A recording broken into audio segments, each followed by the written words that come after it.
I knew Tyler was gonna pull a stunt like this. I just knew it.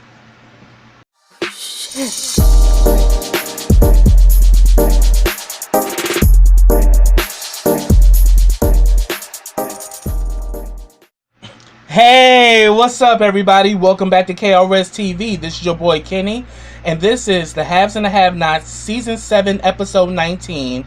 And the name of this episode is She's Gonna Be Real Mad. And I can honestly say by the end of this episode, mad ain't even the word to describe what actually is about to go down. And next week is the season finale, and a whole bunch of shit is about to go down on the Haves and the Have-Nots. And yeah, this episode was really good. So let me begin. The episode starts with Candace and Charles. They now know that this story about Candace has been leaked to the press. They're talking about it on the news. They're literally talking about Candace like she's literally a bitch in the street. And Charles is, saying that, look, this is not good. We're going to have to get some distance between us. And, Candace was like, but I thought you cleaned me up. And he's like, well, I did, but obviously, you pissed off somebody that's very powerful. And she's like, so wow, you're just done with me, huh? And he's like, it's not that simple. This is complicated. But she was like, I can see it in your eyes. It's like, it's over for me. And he said that, look, I had to make a lot of sacrifices to get here. And then she was like, wow, you ain't even showing no damn emotion. But then she was like, my mother was right. Nobody gets away with nothing. And it's like, I guess I'm living this now. And he's saying that, but then he was like, nobody knows what the future holds for us, Candace. But she's like, but you're done with me. I can see it in your eyes. And, I'm pissed off, at you. And also the fact that you were giving me hope by making me believe your bullshit. And then she pretty much says that, the next time you want to break someone's heart, make sure she's not a cold-hearted bitch like me who knows how to get even, Mr. President-elect. Her ass was going to walk out, forgot her person came back. Charles was like, oh no, you can't walk out. You're going to have to, if you leave, you're going to go through the back, and you're going to have to, get into the trunk. And she's like, oh, I'm not leaving in the back like some $2 whore. You got me fucked up. She thought her ass was going to walk out. He done got the goons up in there, the committee guards, and Oliver. And Oliver's like, we can't allow you to leave out the front, because the press is outside. And she's like, I don't give a damn. How you just gonna do me like this? And then the next thing you know, he says that, look, either you go with them or they're gonna take you by force. They end up taking her by force and end up getting her out of there. And then all of a sudden, after they got her out, Oliver was like, is she gonna be a problem? Charles was like, you can count on it. Like, cause yeah, Candace, he knows that Candace ain't gonna be somebody who's just gonna walk away unscathed, and she's definitely not gonna be somebody that you can just do her wrong and she's gonna forget about it. She's gonna get even.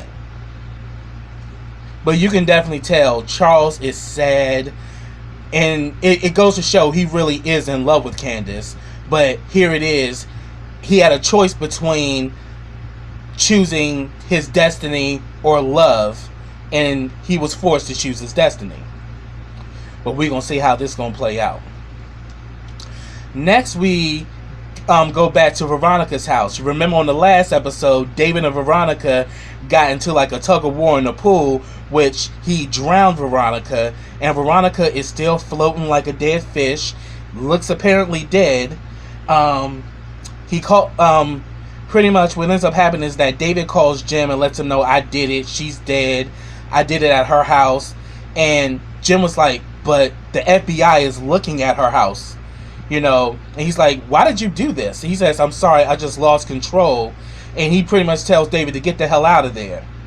As soon as David leaves and the damn door shuts, all of a sudden, That damn fucking Veronica gets out the damn water. She's drenched. And she's just going through the house like, that son of a bitch. That son of a bitch. He tried to drown me. He tried to kill me. After all I done for you, this bitch gonna try and kill me?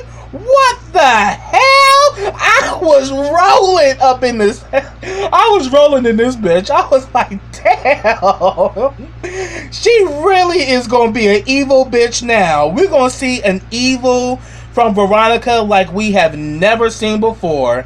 And yes, the season finale is gonna be fucking epic. That's all I gotta say about that. Then we go to the hospital. You remember on the last episode, Jeffrey got a call from the hospital saying that, Justin, had an incident, and they put him down as next of kin. So he goes to the hospital and talks to Madison, and he was saying that, I got a call that Justin was here, and they had me down as next of kin, and he was like, wow, he was like, I didn't even know he was here, but I'll check for you. So he checks and finds out that, yeah, Justin's here. He's right down the hall. He's like, are you going to go see him? He was like, no. Then he was like, you want me to page the doctor? He's like, but I want to know what happened to him. She was like, okay, fine, I can page the doctor for you. And then all of a sudden, Madison starts calling it out like, wow, now I get it. You're in love with him. And he's like, what do you mean? He's like, well, at first I thought you really wanted to help him and everything, but it's obvious. You're in love with him.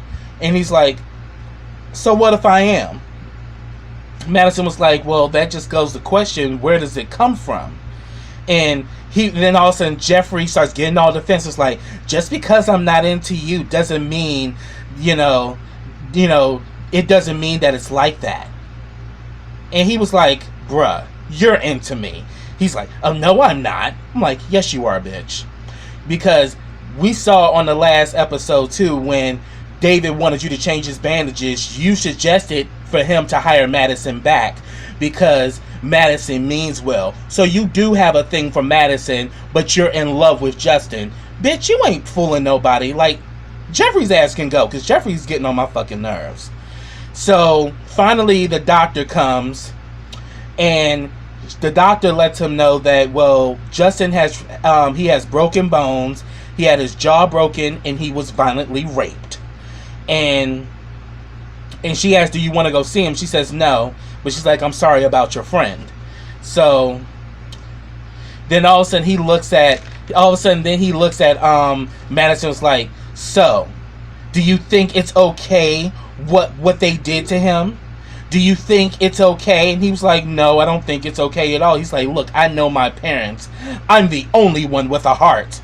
I'm like, Jeffrey, if you don't get your weak motherfucking ass out of here with your bullshit. That damn Jeffrey gets on my nerves with his arrogant, stuck-up ass. Like, you just getting mad because Madison called you out. You are in love with Justin. We all know you are, but you're in denial of it.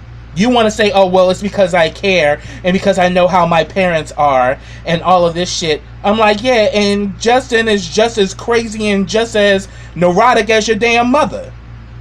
Like, shit, what makes Justin so damn special? Justin ain't no damn victim.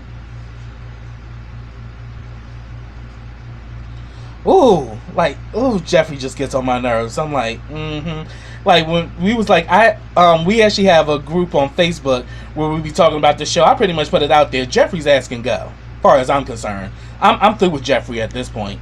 Because Jeffrey is just full of shit. He's arrogant as fuck. Yeah, you wanted to know what happened to him because you already knew your mother was going to come back with him after he slapped her. Do you think the gangster that Veronica is, that she was going to let that shit slide? Oh, she gave him something, and gave him something that he will feel for a very long time. So then we see that finally Jim comes back to Veronica's house with David. He says, I'm going to go inside and check things out. He goes inside, goes to the pool, and sees that there's nobody there. Then comes in and he begins to follow the drip, and see that, yeah, there's, drops of water going up the stairs. So pretty much he goes in the car and he was like, so David, you drowned her. And he was like, yeah. And you remember that, you know, she was a lifeguard in college, right? And Dave was like, yeah. Well, he's like, I'm gonna let you know something, David. You didn't do a great job. You didn't kill her. And he's like, and he says, you know what this means, right? This means that this bitch is going to be after you like never before. Do you got weapons in your house? And he was like, yeah. He's like, yeah, you gonna need them. And may God help us. I was like, damn. So I'm like, David, you about to fucking get it. Because you tried to, but the thing is, he didn't tell the reason why he snapped is when she told him that he was not the biological father of Jeffrey. And that his colleague was actually the biological father. So I was like, wow, this shit is crazy. So all of a sudden, so then we get a scene with Charles and Oliver. Charles, you can tell, is just sad and broken now that Candace is no longer there. But Oliver tells him that, you know, Candace is back in Savannah. And he was like, you really liked her, huh? And he was like, yeah, I did. And he was like, yeah, I know, because, you know, Landon filled me in. You know, I know you really liked her and everything. But then Charles was like, have you ever been with somebody that just makes you feel alive? And Oliver said, yeah. And he says, well, what happened? He said that we're now divorced. And he was saying that, you know, so then he asked him, what should I do right now? And Oliver said, do you want my professional opinion? He was like, yes. He was like, look, you're going to need to make a statement that you didn't know what she was into, but then you're also going to have to trash and discredit her as well. And then, you know, we really see that Charles literally is at wit's end at this point. And he was like, you know, am I wrong for choosing my destiny over her? And he was like, your destiny has nothing to do with her. And he kind of gave a look to Oliver like, you motherfucker. And he was like, you know, I'm just saying, you know, but he tells him, okay, do a statement, you know, in regards to her, but go easy on her. But then he was like, okay, fine. But then Oliver said, but look, if she comes after you, all gloves are off, and it can get ugly. It can get really, really ugly. And he's like, yeah, I know. But then he asked him, do you think Landon was behind this? And Oliver was like, no, why would you say that? He was saying, but because ever since this whole thing went down, Landon has been out of sight. And no one's seen him. And Oliver had to let him know, like, look, Landon was in New York trying to stop this story from leaking. And I know Landon to be a lot of things, but Landon wouldn't do no shit like that. And he's like, well, I need you to find him and find out for sure. So he says, okay, I'll have the plane ready in an hour, and I'll go meet Landon, and we'll get to the bottom of it. So that was the end of that. Then we got Hannah and Benny at the house. They're watching it on the news, so they now know Candace's info is all out in the open. And they was like, now we see why we haven't been able to reach her and everything. Then all of a sudden they get a knock on the door, and then immediately Hannah was like, if it's Derek, don't answer the door. And, you know, Benny's like, what did he do, Mom? What's going on? What did he do? She's like, I just don't want to see him. And I'm like, man, when they find out, they all gonna be gagged. And I think that may happen on the finale. They're gonna finally find out the truth about Derek. But Benny goes to answer the door, and it's actually Candace. Candace comes in, immediately tells her mother, you were right. You know, I thought he loved me, and I loved him, and my past is coming back to haunt me. But then she says, I was about to give Jim back the money, but then all this stuff happened, and I wasn't able to give it back to him yet. She was like, look, you need to give him the money back. But she says, if I do give him the money back, I won't have nothing. And she says that, well, it's not your money, so you didn't have nothing anyway. But she says, but if I give this back, I really won't have anything.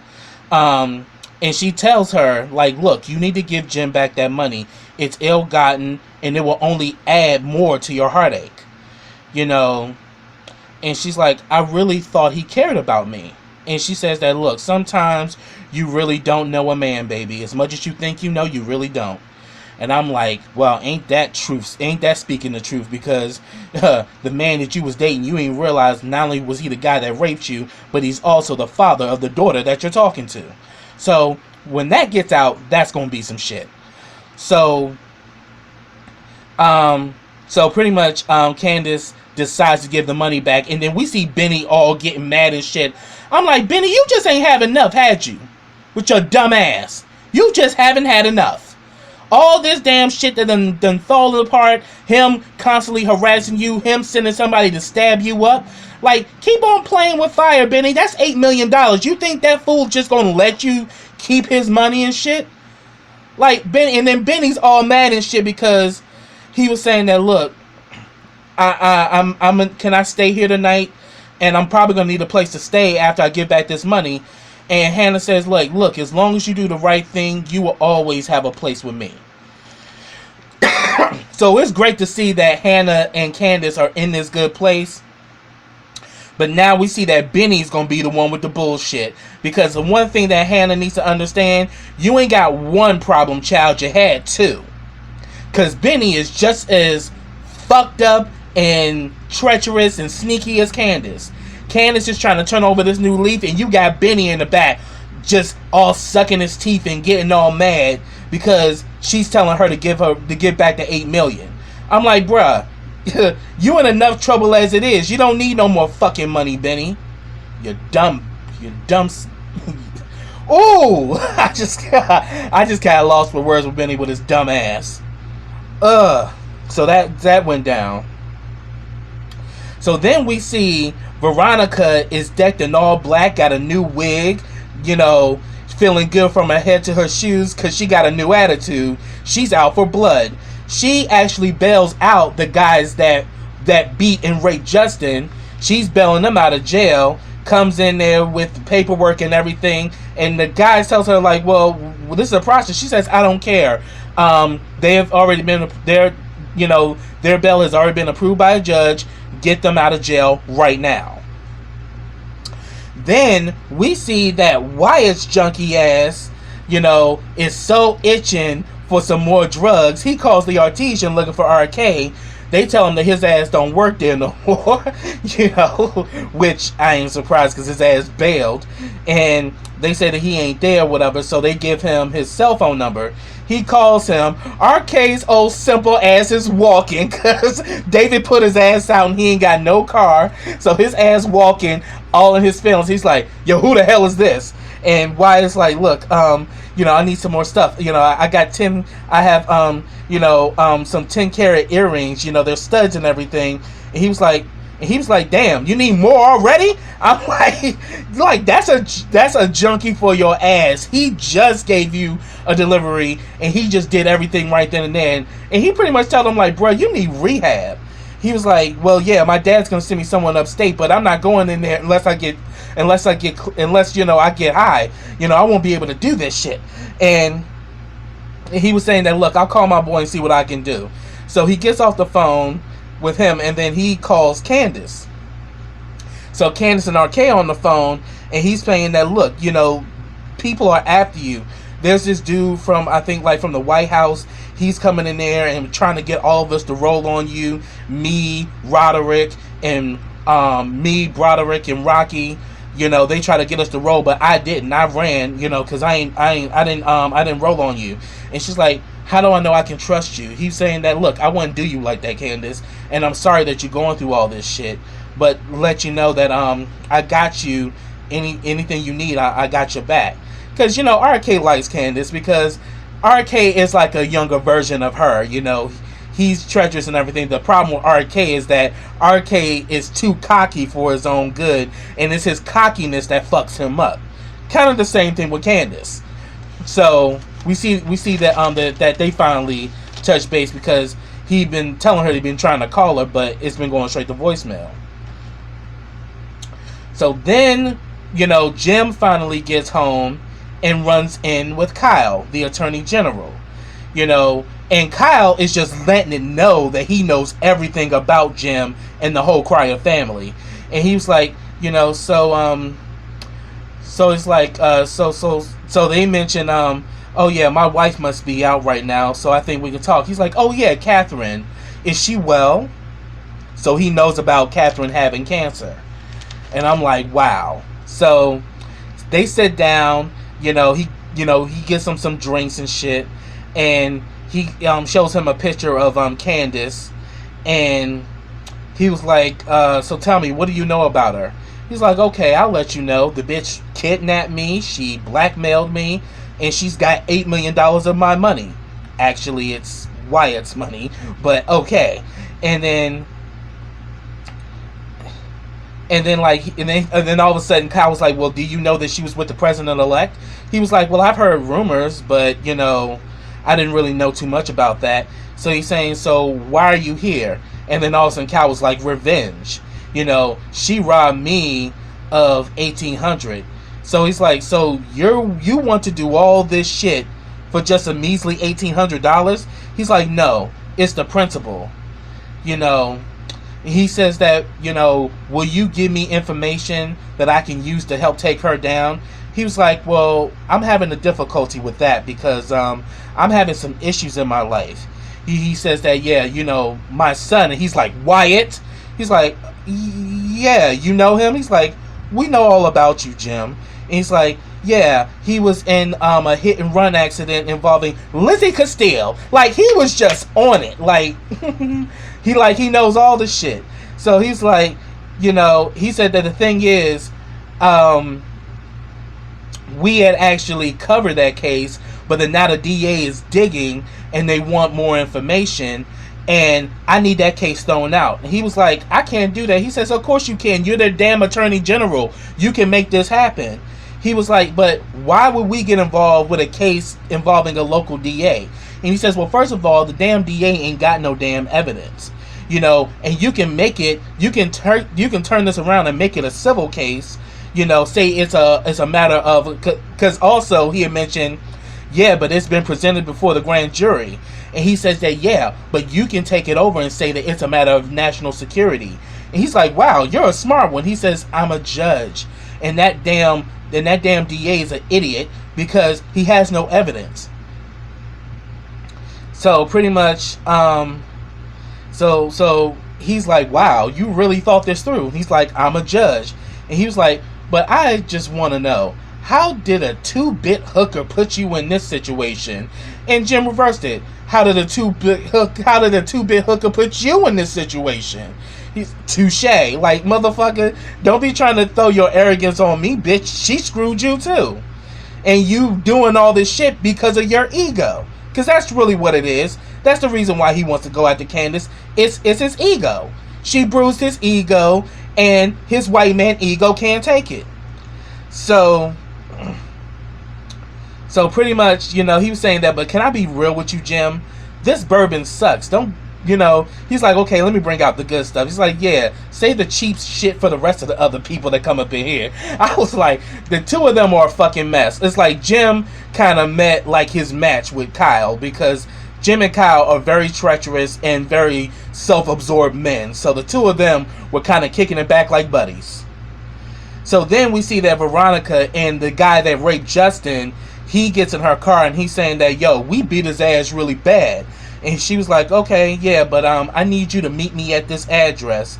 And and pretty much it's David's address. And she says that I want every asshole in that house dead. And he was like, so after everything's done, you want me to come over afterwards? And she was like, why would I want you to do that? Get your ass out of my car. And he was like, pretty much like we did before. And she was saying that, honey, that was then. And you really weren't that good at it. Now get your ass out my car. I was like, damn, Veronica. So she done messed around with him too. And I'm like, damn, Veronica, you are a slut like no other. You be fucking these damn, prisoners and shit, and be having them to do your bidding. And then also you get a car, he's like, you so cold, you cold-blooded, Veronica. And she's like, yeah, I know. I'll see you later at the house. So she gonna give him some anyway, even though he not too long ago raped the shit out of Justin in jail. But then again, I think that turned her on, that he done turned him into a bloody mess. So then we also get a scene with Broderick and Katherine. Katherine done moved him into Wyatt's old apartment. And, you know, and she says, no one will find you here. And he was like, well, what about your husband? He was saying that he doesn't even know I still own it. You know, it's in my name. I made some moves, and you have nothing to worry about. And he says, but I don't know. So she's like, so tell me, Broderick, who do you fear more, deportation, my husband, or me? And she was like, well, definitely the other two. You know, the prior two, definitely. And then he's like, well, look, Miss Cryer. And she's like, oh no, call me Katherine. I was like, she gonna make him her personal boy toy. And he's just saying, thank you so much for this. How could I ever repay you? She was like, well, you do a few things that I like. I'm like, look at Katherine with your slutty ass. I'm so here for it, but boo-boo, he's definitely working out an angle to definitely get back at her. But now she done created the lane where he now has access. More access than he did before. She took him out of that little rundown apartment he was living in, and now he got an apartment that's fully stocked with liquor and everything. Clothes, all that shit. And so pretty much he says he's gonna go get her a drink or whatever. She gets a call, and it's Derek, and she's going in like, Derek, I have been calling you and calling you. Where have you been? And she's like, well, I can't really talk right now. I'm on my way home. But she's saying that and she's like, excuse me? She's like, yeah, I spoke to Hannah, which is why I called your ass. So yeah, we'll definitely speak later. And then the next thing you know, she hangs up the phone. Motherfucking Broderick done stripped down to his undies with the damn drinks. And next thing you know, him and Katherine getting it in. And I'm like, Katherine, you may regret this one, because this little boy toy definitely got a game that he playing, and you just gave him access that this old, you know, access that his ass didn't need. So we saw that happen. And then we get the last scene where Veronica comes in with the goons, and they right in front of David's house, and she lights her little black cigarette, and we just know shit's about to go down. So anybody in that house is gonna get annihilated. So I'm like wondering how this shit is gonna play out. But that's what I have, y'all. If I missed anything, put it down in the comments. I'd love to talk to you about it. But I am so here for the season finale, because that shit is going to be crazy. But subscribe to my channel. Click that bell so you can get notifications every time I drop a video. Also follow me on all of my social platforms. I have them all listed in the description box. Also like this video, comment on this video, and share this video. And I'll be back with the next episode of the Haves and the Have-Nots. Man, this shit is getting good, y'all. So until next time, everybody, take care.